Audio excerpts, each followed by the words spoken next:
What is going on, everybody? Welcome back to another week of Hero or Zero here on the Heroes for Hire podcast. My name is Shaun Meehan, and joining me as always is my partner in crime, who just had a lovely sip of coffee, Mr. Conor Lawler. I thought you were going to do like an introduction of someone I was, and I was absolutely panicking because I was like, he's going to ask me while I'm taking a sip, and then it's game over. And then I made the sip the character. You know, I'm kind of a genius. This is why you're the man. This is why this is your domain. This is why they pay me the medium bucks, folks. Very small bucks. So this is Hero or Zero, Shaun. This is the show where we choose one comic book character every single week. We talk their good points and their bad points. We generally just give them a bit of a rundown of everything to do with that character. Now, I normally choose DC characters, and you normally choose Marvel characters. And last week, I did Anarchy. So I'm expecting this week you to bring maybe an amazing character that nobody's ever heard of, that is like really fascinating and really changed comic books. I mean, I can pretty much guarantee a lot of people won't have heard of this character. Okay, well, that's pretty good. Because I had to do some learning on this one. It's going to sound like she's Irish, but I need you to know she's not Irish. Okay? Okay, a follow-up question. Is it racist to us? Not to us. That seems like a yes. It's of the time, shall we say? Okay, it's not even that bad.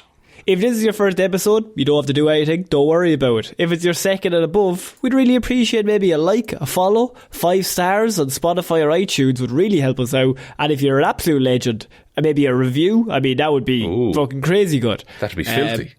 And also Spotify will ask you a question down below. Fill that in with whatever your thoughts or whatever characters you want us to cover for Hero Zero. I'm forgetting about the Spotify questions, but people do be responding to them, and I appreciate it. Yeah. So Shaun, the floor is yours, please. Thank you. Today, Conor, I am talking about Shanna the She-Devil. First appearing in August of 1972. Shanna. If you can believe it. Shanna, S-H-N-N-A. Oh, yeah. Full name, Shanna O'Hara. Oh, mate. Come on. Not Irish. What are you talking about? She was the daughter of Gerald O'Hara. Jerry. Who we went to school with. We know well, Jerry, yeah. He was a diamond miner who lived and worked in Africa. So Shanna was born in Africa, and she spent most of her youth playing in the jungles. When she was only 6, her father went to kill a leopard that had gone rogue. Knew you'd like that. You know what the problem with that is most leopards are rogue, is the way I would look at They're that. wild animals, I would say the majority of them don't really go rogue. I think it'd be more news if you said, that leopard's gone fucking social. So it is. It's after locking in. It's gone woke. It's sitting at a desk doing emails. So the leopard had once belonged to Patricia O'Hara, who was Gerald's wife and Shanna's mother. Unfortunately, while he was hunting the animal, Gerald accidentally shot and killed his wife Patricia. Fucking hell. This event started Shanna's lifelong crusade against guns and all other firearms. After the incident, she moved to the United States of America to live with some relatives, where she studied to be a veterinarian and also became an accomplished Olympic athlete, specialising in track and field and competitive swimming. You know how you do 2 Olympic disciplines in your life. The thing with that is, whenever somebody's trained to be a vet, they have a lot of free time. Yeah. And at the same time, you are able to train for not just 1 Olympic level sport, but 2. I think there's loads of time in the day. You really have a lot of open hours as a vet. I'm always looking at Michael Phelps go, why didn't you do hurdles, you lazy bastard? Yeah. No, he's probably better than I am at hurdles. But He's probably like pretty good on a sports day at the hurdles. So after completing her university studies, Shanna was offered work placement as a zoologist at Central Park Municipal Zoo in New York City. While at the zoo, Shanna raised a female leopard she named Julani. But one day, another traumatic incident occurred when Julani was shot and killed by a zoo guard. I thought you were going to say her dad shot and killed you, and I was just like, her dad he's up to something. Terrible shot. Terrible shot. What is he even doing there in the zoo? Why does he have a shotgun? So the animal is dead. The animal is now dead. And she had a special bond with this animal because she had raised it since it was like a cub, basically. The next day, the zoo's director asked Shanna to take Julani's cubs to the Dahomey Reserve in Africa. Shanna decided to stay in Africa with the animals, and wearing Julani's pelt as an honour became Shanna the She-Devil, saying that she would protect animals wherever she goes. Right. At this point, I need you to remember there was 1972, and I want you to look up a picture of Shanna the She-Devil. Because I was going to say, that's a turnaround. Yeah, big change from being an Olympic athlete and veterinarian. But look, she has the pelt. What else is she going to do with it? Okay, I'm looking up Shanna the She-Devil. Yeah, okay. Safe search off. Yeah. Safe search. All right. Yeah. Leopard bikini, folks. Yeah. So there's no pelt at all there, really. There's some pelt. There's a very small pelt. It was a very small animal. Very small. She's really terrible at making clothes out of pelts. There's like 900 pieces of material thrown in the bin because she's like, fuck, I did that wrong. Fuck's sake. So, unfortunately, the two young cubs were tragically killed when a sorcerer transferred their life forces into a blood beast, which Shanna was forced to destroy. Yeah, just you always have that, don't you? When lads start transferring forces into other things. Blood beast. We've all dealt with it. Yeah, that's where they get you. So Shanna was kidnapped by this sorcerer to be used as a human sacrifice alongside Khazar. Now, Khazar... I cannot delve enough into the fact that she's given up on both Olympic level athletes and the veterinarian thing that she did. Yeah, but now she loves animals, Connor. What else is she going to do? I thought she loved track and field. Track and field. There's animals in fields. That's true. She was to be sacrificed alongside Khazar, who is Tarzan, but he lives in the Savage Land in Marvel, which is a place in the Arctic Circle where dinosaurs are still real. Shaun didn't just... That's not made up. That's an actual thing where they have dinosaurs in Marvel. So, you know, like your movies with Iron Man and Captain America, there's a jungle in that world that is just got dinosaurs in it. Don't ask any questions. And they have a Tarzan who lives there. The answer is shut up. And it's in the Arctic Circle. But it's a tropical climate. Very strange. Don't worry about it. So Khazar and Shanna began to gradually fall in love and eventually got married. Soon after, Shanna found out that she was pregnant. Eventually she had a son who they named Matthew. And then they returned to the Savage Land with their newborn son, and they both became protectors of the Savage Land. Now they're Shanna the Wee Devil. Not your best. Because there's two of them. That's pretty good. There's two of them. So after her son was attacked and almost kidnapped by Gregor, who is the man that trained Craven the Hunter, Shanna blamed Khazar for this, as the walkie-talkies that he had brought into the Savage Land had helped to coordinate an attack against them. So they had been using those to keep in touch across the Savage Land, but Gregor was listening in on their conversation. And why does he want to kill them? He wants to hunt. He's a hunter. He's a hunting human kind of guy. Yeah, gonna kidnap a child. Yeah, why not? It was also arranged by... Okay. It was arranged by Khazar's brother, who's a guy called Parnival Plunder. What's his name?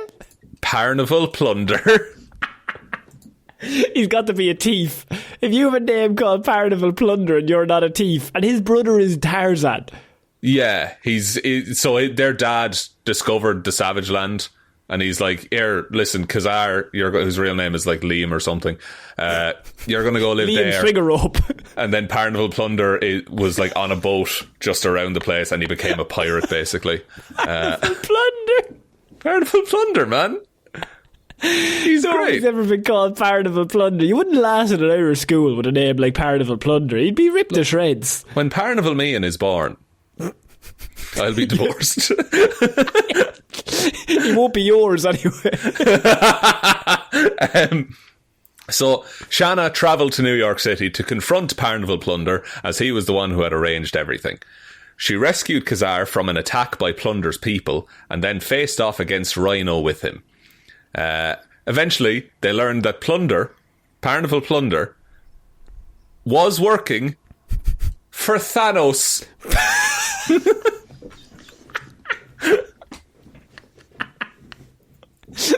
Ah, yes. Thanos sitting in his big throne. He's like, you know what a perfect man for this job.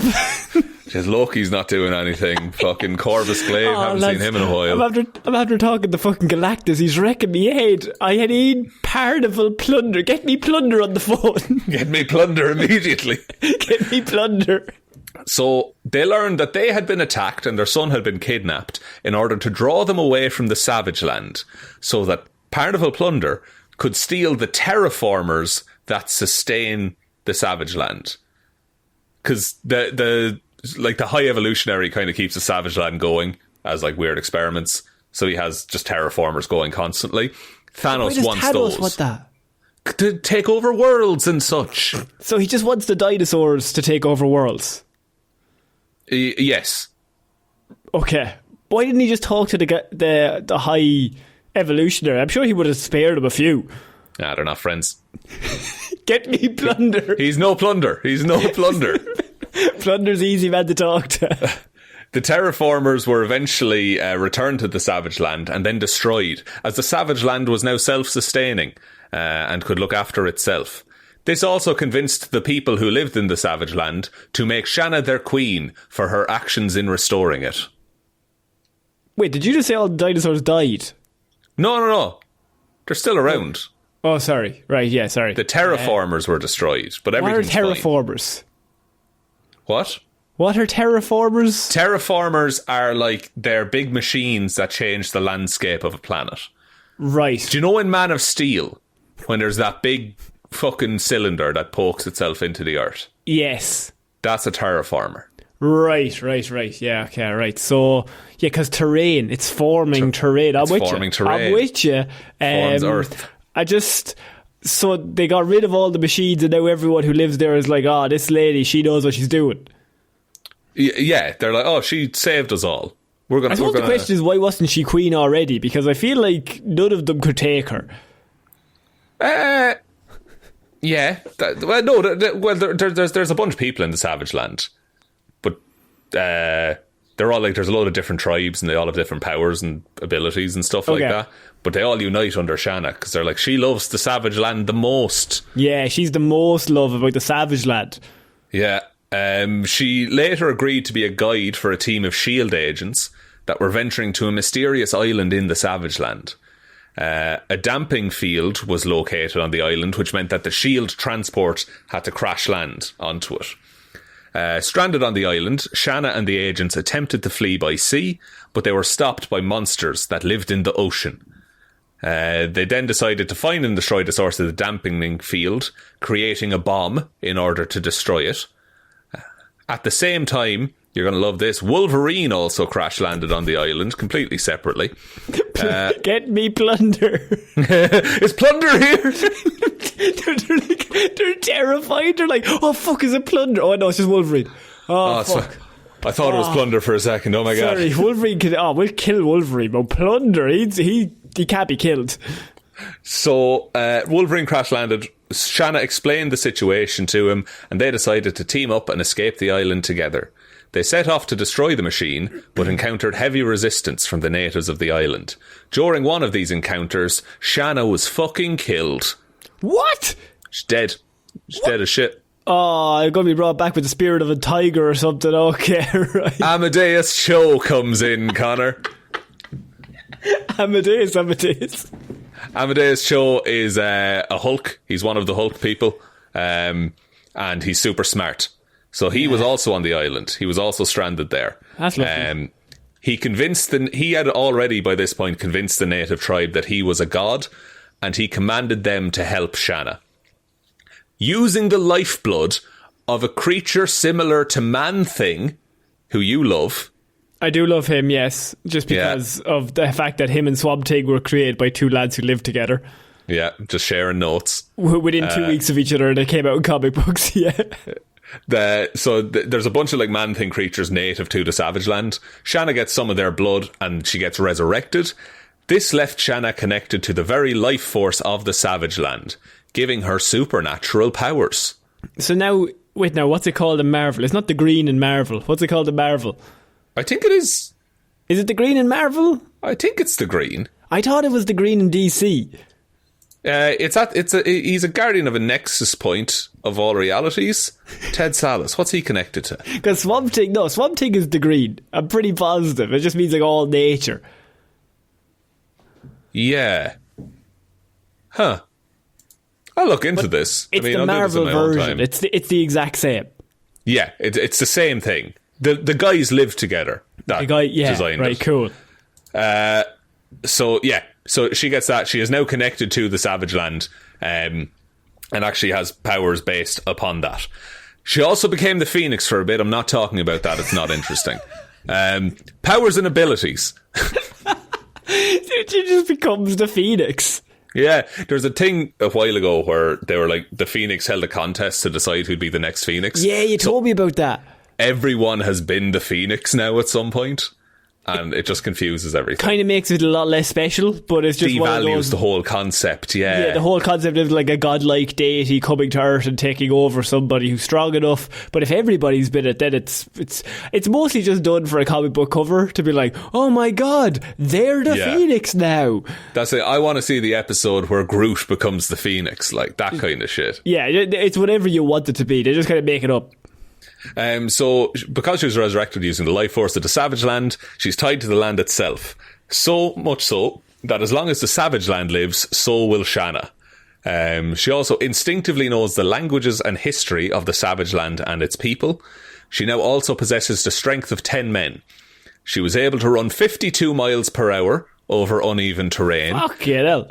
And also has the ability to fire blasts of energy, command plant life, and beckon creatures of the Savage Land to lend their aid. I feel like that the last three are a bit overpowered. What were they again? Blast of energy. Blast of energy, so she got laser hands. Control plant life. And just Poison Ivy's powers, cool. And command creatures to follow her. So just dinosaurs. She's just able to control dinosaurs. Yeah, she's pretty good. Seems almost too strong, really. She's also an Olympic-class athlete with extraordinary agility. Very good at hunting, foraging, healing and fighting. She's a trained veterinarian. And she's also well-versed in classical literature and can read Latin. I like that they were just like, let's just create like fucking genius. Good at everything. Let's just not even mess about. No weaknesses. Her weakness is she has no time in the day. That's her fucking weakness. Too busy. Too busy being class. There's no real weaknesses listed here. Like she uses primitive weapons like knives, spears, bows and arrows, and for transportation it just says she occasionally swings on vines. Sorry, to be clear, if I control dinosaurs, I'm not bringing any weapons to any fight. Like if I stroll in, I'm bringing in 3 Tyrannosaurus Rex in behind me and just they're going to sort you out. I actually don't need to do anything, even though I have laser hands. Why do I need a knife? The laser hands do kind of... They ruin the whole knife thing, basically. But that's Shanna. That's a Savage Land character that we never talk about because the Savage Land is we never talk about the Savage Land because it's a what it is it's a Pandora's box kind of situation that once you open that, then you have to explain a lot about the fact that Marvel it's a pretty fucking weird place, and try to explain to somebody who like just watches the movies like, well actually there's dinosaurs and they live in the Arctic Circle and it's actually a jungle, tropical planet, don't worry about it, and people are there, just people live there. Yeah, it's just where they're from. Also, Savage Land created entirely by Jack Kirby. Just wanted to draw dinosaurs. It's a big Jack Kirby vibe. He's fully like, I'm kind of sick of doing Spider-Man. I'm just going to do dinosaurs. And there's a whole bunch of tribes and everything like that. I might someday talk about just the Savage Land overall, but it's almost funnier to not do that. Just constantly touch on it, but never actually delve into the actual why it's there and how it exists and why. Yeah. Like, why does nobody ever just take all the dinosaurs from there and just like invade the rest of the world? That happens every so often. But then they overcome it, you know what I mean? Because they team up and the Savage Land is fine at the end. They somehow get them all back on a ship, back to the Savage Land. It's absolutely fine. Also, canonically, the dinosaurs of the Savage Land don't have feathers. Sorry, that's actually after clearing that up for me, because I've been sitting here thinking they must be covered in feathers. That's exactly what I was thinking. Yeah, we got the swamp men, they're there. Like, there's all kinds of stuff going on in the Savage Land. Carnival Plunder hung out there for a while. By the way, the swamp men are similar to Swamp Thing, but they're not. We don't have a Swamp Thing, we have a Man Thing. For copyright reasons, they are not the same, even though Man Thing and Swamp Thing... what does Man Thing look like? Man Thing is big and green, leans over, covered in moss and leaves and stuff, but he has big tentacles coming out of his face. Yeah, basically Swamp Thing is just that as well, but... Not looking good, is it? That is possibly one of my favourite stories in comic books, that the two lads were like out of work comic book writers, and they were just like, it's going to be some laugh if you can sell that idea to DC and I can sell this idea to Marvel within a week of each other, and we don't tell each party that that's what we're doing, and they were published within a few days of each other. Just release both of them. It's going to be some laugh. Don't even change the homework, just copy it. It's fine. Did you hear the thing about Dennis the Menace? No. So there's two versions of Dennis the Menace, an American one and a UK one. Yeah, the American one is like the blonde one. Yeah, blonde, red dungarees, and then the UK one is black spiky hair and a red shirt. Yeah. But they were conceived independent of each other and just happened to be published on the same day. No way. Not true. It's ridiculous. It's there's got to be there's no way they thought of Dennis the Menace. They were just coming up with names. But what are the odds on the same day that you come up with that? Dennis in history. The Menace. I know it's unlikely odds, I'll grant you. In every day that's ever happened in history, the same day that the two of them somehow get both printed, come up with printed, and then also brought out. Both published March 12th, 1951. Must have been a coordinated effort. There's no way. No, genuinely. I'd like to delve further into that. That seems dodgy. You can do that on your own dodgy. If this is your first 0-0, we've done hundreds of these. We've covered lots of Marvel and DC characters. So if there's any of them that are your favourites, they're probably in the catalogue somewhere. And if they're not, send us a recommendation, because we happily do them. So we have a bit of a list, but we're getting through it slowly. And yeah, if you've got a favourite Marvel or DC character, you can't see it, let us know on Facebook, on Twitter, on Instagram, on the Spotify thing down below. You got to fill that out, or in your review. If you want to be so nice to leave some sort of review, that'd be great. But yeah, we do this every single week, and we'll be back next week with more Movie Mondays, Weird News Wednesdays combined together, Heroes for Hire. And I hope everyone has a nice time. Don't tell what you need to exist. One you would, please, just the one. Just one. Okay, I've been Conor and Lorraine. I've been Shaun. I'll see you all next week, guys. Bye. Bye.